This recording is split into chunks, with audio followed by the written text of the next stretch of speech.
Here. My name is Fawad Chahudry. I'm a cardiologist in the United States. I'm just visiting my friend here. My question is, you talked about politicians using slogans just to win their, campaigns.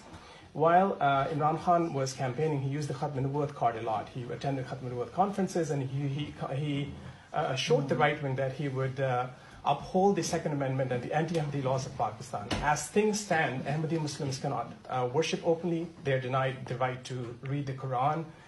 They can't vote in Pakistan. They can't call their mosques mosques. They can't identify as Muslims. I'm an Ahmadi Muslim myself, by the way. So, how does this assurance to the right wing, how do you see that in line with your own vision of turning Pakistan into Jinnah's vision? Jinnah was the person who stood for religious freedom in its complete entire sense. So how do you how do you see these two apparently contradicting things?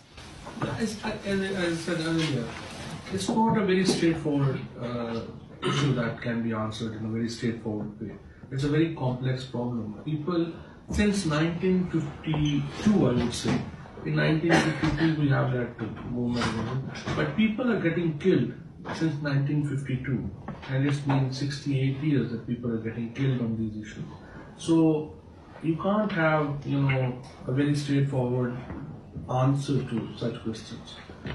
But as far as the minorities are concerned, our vision is concerned, we are very inclusive. PTI is a very inclusive party.